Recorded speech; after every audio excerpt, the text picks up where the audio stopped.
budaya dan agama itu bisa berjalan selaras seiringan. Contohnya, sing jenenge nutup aurat niku perintah agama, tapi carane nutup niku lah budaya. Maka orang Arab duwe budaya nutup aurat dengan cara menggunakan jubah. Lah jubah niku budayane wong Arab. Jangan keseharian pakai jubah kayak orang Arab. Kok orang mandek-mandek? Orang mandek-mandek. Orang Arab bilang, ente lepas, ana teriak. Ayo jangan segitu, masa 5 real. Ini juga saya ini kerja dari pagi sampai pagi belum dapat ini. Ya udah saya undangkan ya. Fa insyaallah. Alhamdulillah as-sunnah Rasul.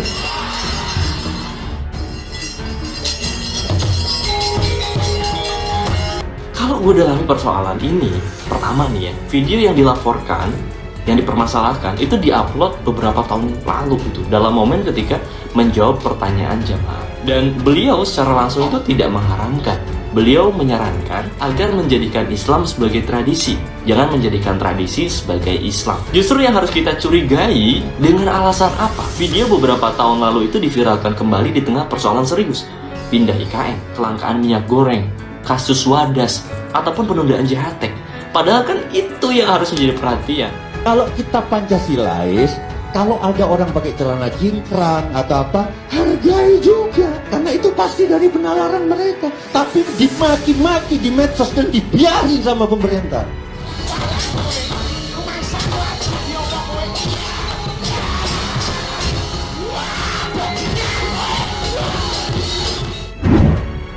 Gus Miftah panen hujatan usai gelar wayang kritik Ustadz Khalid, warganet auto unfollow.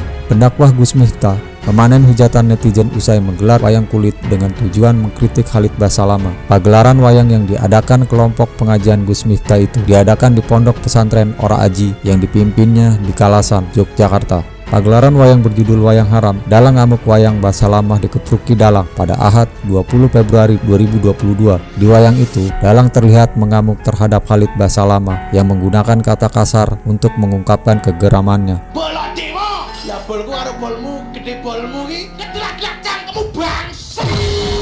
Sing gawe bisa ki diapuranmu lho. Tai. Nyedak. Rumahsamu bola yo diatengi tanah Jawa mbok musik-musik kamar di kamar mbok gagu ki cangkemmu apa cok. Ya kowe langsung bayar rasane cangkem kowe. Bakal masalah kowe. Rumahsamu yo apa kowe.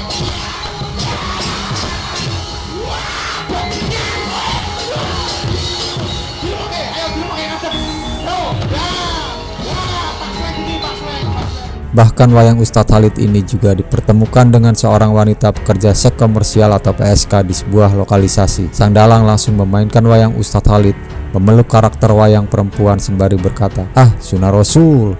Alhamdulillah as-sunnah Rasul. Ya jangan segitu dong.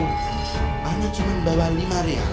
Ya jangan segitu, masa 5 real. Ini juga saya ini kerja dari pagi sampai pagi belum dapat ini. Ya udah saya undangkan ya. Undangkan itu bahasa apa, Mas? Saya kasih peningkatan. Insya Allah tidak saya musnahkan. Fa insya Allah. Karena budaya dan agama itu bisa berjalan selaras seiringan. Contohnya, sing jenenge nutup aurat niku perintah agama, tapi carane nutup niku lah budaya. Maka orang Arab duwe budaya nutup aurat dengan cara menggunakan jubah. Lah jubah niku budayane wong Arab. Jangan keseharian pakai jubah kayak orang Arab.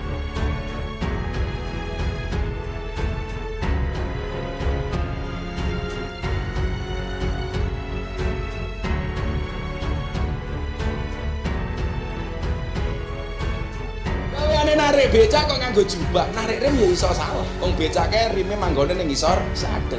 Nganggo jubah, tarik leherus ditarik. Kok ora mandek-mandek. Ora mandek-mandek.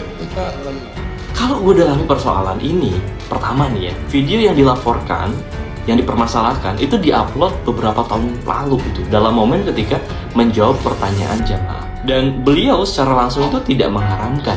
Beliau menyarankan agar menjadikan Islam sebagai tradisi, jangan menjadikan tradisi sebagai Islam. Monggo bisa dicek lagi. Saya orang Jawa dan saya suka pewayangan. Apakah wayang dilarang? Bagaimana taubat profesi dalang, taubat profesi dalang, taubat profesi dalang, taubat profesi dalang. Tentu saja saya sudah pernah bilang teman-teman sekalian, tanpa mengurangi penghormatan terhadap tradisi dan budaya semua suku di Indonesia, suku Bugis, suku Makassar, suku Jawa, semua ini kita tidak akan berbicara dalam ceramah seperti ini bukan menjatuhkan sama sekali. Tapi kita sudah harus tahu dan sadar kalau kita Muslim, dan Muslim ini dipandu oleh agama. Makanya saya bilang caranya adalah harusnya Islam dijadikan tradisi dan budaya. Jangan kita balik, jangan budaya diislamkan, susah. Mengislamkan budaya ini repot karena budaya banyak sekali. Gitu. Standar yang mana yang harus dipegangi? Berarti nanti akan ada ciri khasnya sendiri. Di Indonesia ada Islamnya sendiri, di Amerika ada sendiri Islamnya. Jadi ini jadi masalah. Padahal sebenarnya Allah tidak menginginkan itu. Allah sebagai pencinta menginginkan kita punya standarisasi. Yang kedua, sepemahaman gua nih ya, perbedaan pandangan ini kan terkait bagaimana seorang ustadz melakukan istinbat hukum, memahami dalil, memahami fakta. Nah terkait wayang ini kan ada perbedaan pandangan dalam soal membahas menyerupai makhluk yang bernyawa. Yang satu tegas mengharamkan, yang satunya membolehkan karena beralasan wayang ini didesain tidak menyerupai makhluk, gepeng bentuknya dan hanya ayang-ayang atau bayang-bayang, makanya disebut wayang. Namun yang bikin gua kaget bukan soal itu, tapi soal komentar BNPT yang mereka mengomentari ini dengan mengangkat sentimen kelompok Wahabi lah, jenggotan lah, angus jidatnya lah. Apa narasi ini perlu? Kan nggak perlu gitu loh.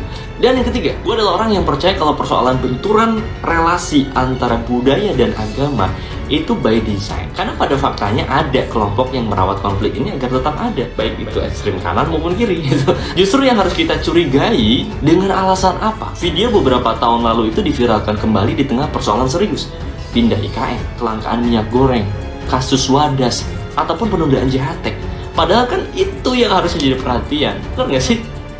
Pusing gue. Kalau kita Pancasilais, kalau ada orang pakai celana cingkrang atau apa, hargai juga, karena itu pasti dari penalaran mereka. Ya biarin itu pendapatnya mereka, yang penting mereka nggak maksa kita.